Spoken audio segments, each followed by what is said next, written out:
Hello my marvellous sausages and welcome back to the Destiny 2 Reset 2nd of April, and this week we'll have a look at our standard ritual playlist, we'll have a look at Banshee, we'll have a look at Ada 1, but if you haven't noticed, we've got Iron Banana. Of course you noticed, we've got Iron Banana back. There's some very interesting things there, including a great grenade launcher.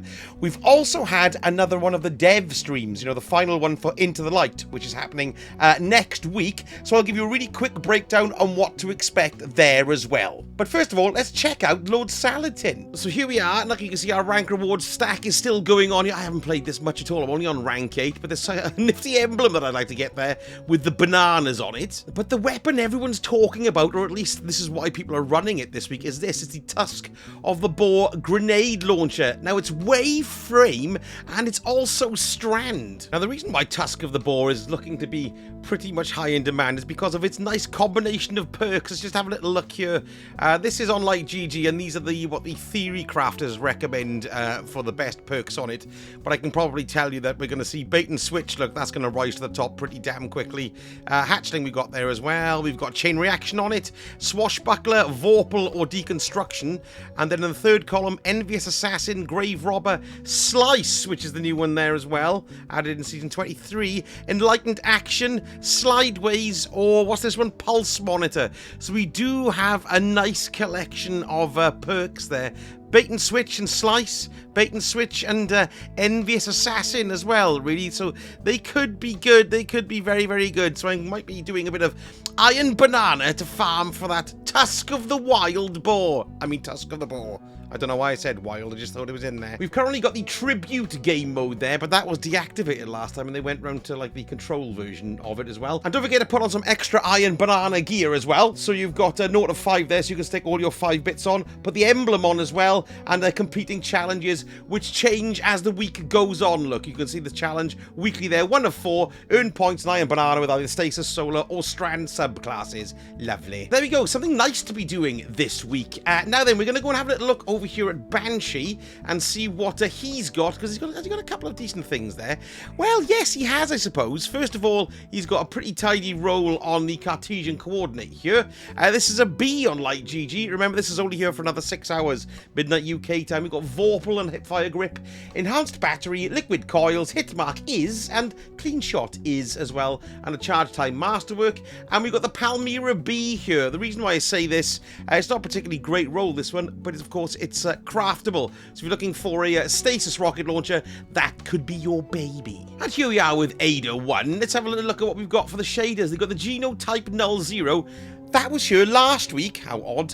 We've got... let me show you what it looks like here. I've got my Reverie Dawn set on at the moment because I've just made a video about the taken effect that you can get using that. That video is coming out tomorrow. I'll leave a link at the end, although I can't because it's not out till tomorrow. What else have we got here? We've got the Mercury Prophetic. Oh, this one hasn't been around that much, actually. That's quite nice. Goes well on my shotty there as well. Yeah, there we go. That's interesting. Could be lovely. There we are, Mercury Prophetic. And we've got a War Cult scheme as well. I do like these War Cult ones, don't you? I like the blue and the white. I think they look very, very cool. There's something Star Warsy about them to me. Anyway, there we go. That's that. And let's have a look at what we've got on the Vanguard Ops this week. Let's check now. So we've got a Grenadier here, but we've got a Solar Singe, we've got a Strand Surge, and we've got an Arc Threat there for your standard Vanguard Ops playlist. Let's go down to the Nightfall. Now, the Nightfall this week is the Legend Psyops Battleground in the Cosmodrome. What have we got here for our modifiers? We've got Champions of the Barrier and Unstoppable Ilk. We've got a Void Threat. We've got Martyr. Exploder units have more health. Gets. We've also got Stasis Surge, Solar Surge, and an Overcharge on shotguns as well. And the weapon this week is the Uzumi RR4. This is the Adept that you can get from doing the Grandmaster. And going into PvP, there's our lovely Iron Banana there. We've also got Clash, Rumble. In the competitive playlist is... we've done a couple of matches there. I should try going back into that. And we've also got Collision as well in the labs and Elimination 2. Don't forget also that we've got extra XP.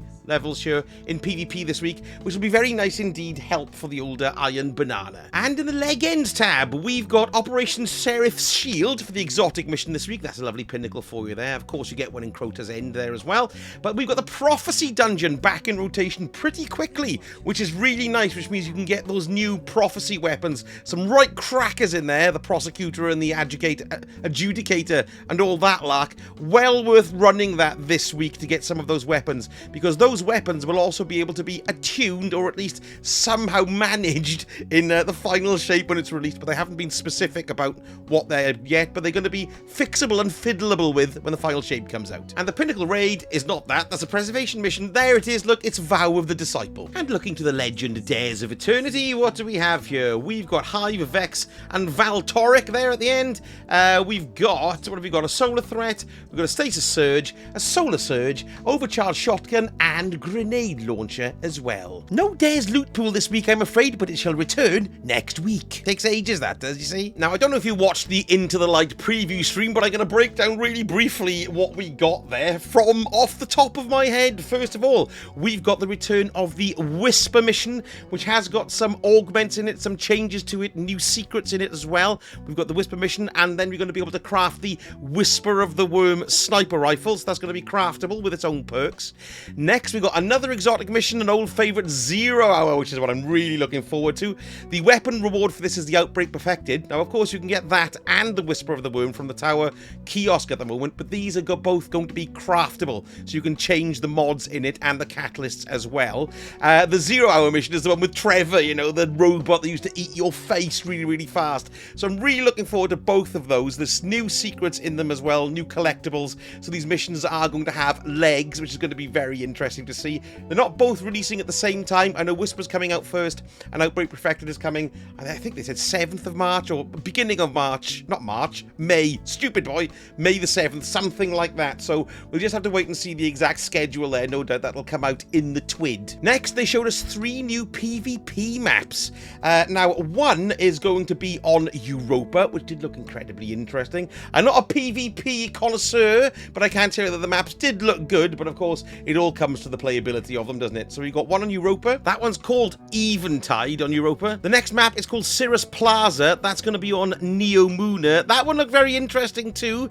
with all the Neomuna looks, as you'd imagine. But the one that seemed to catch the eye of most people watching the stream with us there was the one that's called Dissonance. It's a pyramid ship kind of map, but it looks very heavily influenced by the Root of Nightmares raid, with all the bizarre, cool-looking flowers and things like that. So it does look very interesting. 3 new PvP maps. They're not launching, though, on April the 9th. They're going to be launching on May the 7th or thereabouts. There's a little bit of a wait there before those come out as well. And there were some other very quick announcements at the end. April the 30th, they're going to be releasing something called the Raid Boss Gauntlet, or the Pantheon, was a mentioned, that was bandied about, which is facing raid bosses with escalating difficulties, challenges, and rewards. That does look interesting, because if it's just standalone missions where you've got to do with the raid bosses, that would be very, very cool, maybe to get for people who don't have certain exotics and things like that.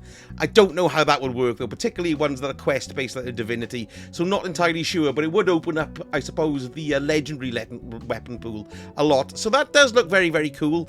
Not that we've seen anything of it, mind. We've also got a new seal and title, which is going to be called Brave, which sounds interesting. And there's going to be an option as well to skip the new light option when you start the game up. So if you've got a chum who's just piling in and you don't want to drag them through the new light mission, you can actually skip that as well. Little bit of a testament as to that not being very useful, and they need to rethink their entire new light onboarding thing. But there we go. That doesn't really matter. That's pretty cool, though. You can get straight into the game, which I do like. Also, we'll be able to change the way our Guardian looks from April the 9th, so a lot of people will be piling in and changing their Fizzog there. And you can also change your name as well, but it's going to cost, it's going to have some kind of token attached to it to see if you can acquire them. Don't really know how that works yet. That's not something that they've gone into.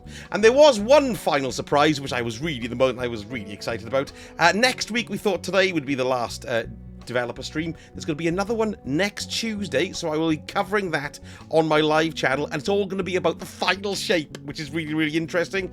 And there's also going to be Twitch drops live on that for an emblem. All you have to do is watch the stream for 15 minutes for the emblem to drop. But whether or not that means directly watching it on Bungie or through, say, if you watched it on my channel, I'm not too sure yet. But either way, that's pretty damn cool. It's an Into the Light based emblem with the links on it or whatever it is. Right then, time to pile in and have a little look at what we've got in Eververse. Ooh, some interesting stuff there. First of all, look, don't forget to pick up your Bright Dust. 700's worth there, always worth doing. Lovely, lovely, there we go, that's great.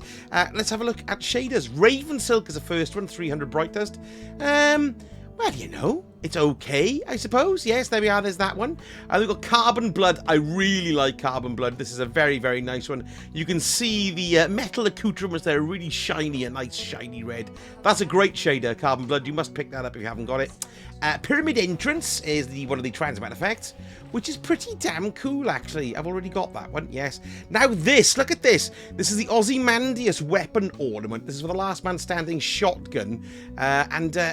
This is really, really nice looking. I do like those a lot. They're well worth picking up, that one. That's very pretty indeed. Have I got that one? No.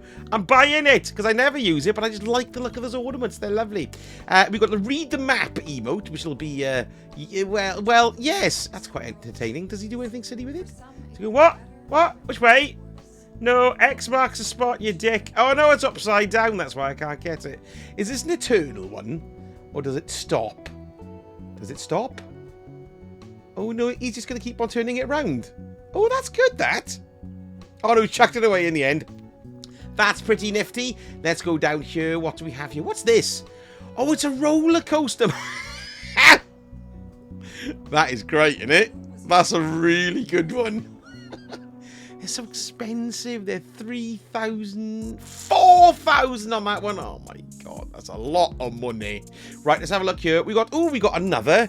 Also, Season of the Dawn stuff. Okay, the Wrath Trail boots. Look here for the Warlocks, and that's a nice set, that, isn't it? Very nice. Yes, that's good. For the Titans, we have the future-facing Greaves. Let's have a little look at them. Ooh, chunky. They are chunky. They're the Omolon ones. Yes, nice. And for the Hunters, we have the Virulent Stride. Let's have a little look at them. They're nice too. Viced, like a vest, but they're trousers. Viced. The Nemen Snell, the Nemine Shell, which goes with all the lion-looking stuff there as well. Looks a little bit like Lionel Itchy. Fans of my Dragon Dog. Fans? People who watch my Dragon Dogma stream will know who I'm talking about there. Good old Lionel Itchy. This ship is amazing. It's called the Shining Cabriolet, so this is all part of the same thing, I think. Look at that. That is stunning. That's probably one of the best looking ships in Destiny, and it doesn't have to take the shaders well. Go on.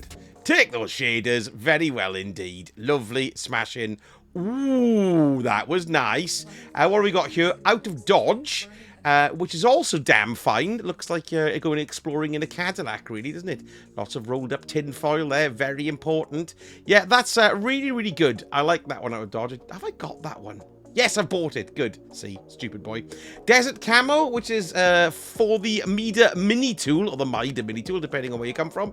It's quite nice. It's sort of camo look there. Yes, Desert Camo, obs. We got If It Fits projection. Ooh, that's quite cute. Does the cat bob up and down in it? No, it doesn't. But still, that's quite nifty. Down here, we've got the Crystalline Breakout, which is quite, actually, that's quite good, isn't it? That would look quite good when you spawn in. I like transmat effects, but I just never change them. Ghost Purple transmat effect there. There you are. That's all the way from Season of the Haunted. And Fallen Arrival, which is one of the first ones that we got. It goes back 1 billion years, that one. There we are, that's good. Now then, shaders-wise, fantastic. That's the one I was just telling you about, Erebus Glance. Doesn't look too good on this, but it's a very good shader. It really is worth picking up if you haven't got it. Excellent, that one, Erebus shader. Gloam Strife. Let's have a look at you, Gloam Strife. That's hanging. Season of the Arrivals, that one. Sort of mustard and green. It makes you look like your grand's parlour, doesn't it? Yes. What else have we got here? Chitin Slate, or Chetin Slate, if you're from Swansea, which is around this area. There we go, yeah, there we are. It's got a bit of a sheen on it. I didn't notice that. Not too bad at all. And then we've got Chrome Stock as well, which ain't that bad, actually. I just don't like the pattern of the Reverie Dawn set, but there we go. That's what we got this week. That's life, innit? So there we go. And like I said, if you're interested in acquiring this take and look, I've got a video due out on this tomorrow, so have a little squiz at that. It's really easy to do. Let me know in the Eververse. What? Let me know in the comments what you're purchasing in the Eververse. And just to let you know as well, a bit of a heads up, I'm not streaming tomorrow, Wednesday, as normal. I've got a couple of things to do over the next couple of days, but I should all be back to normal on Sunday. Giving me a like below helps out so much, and that would be utterly marvellous. Thank you so much for watching, and I shall speak to you all again very soon. Sausage hurt.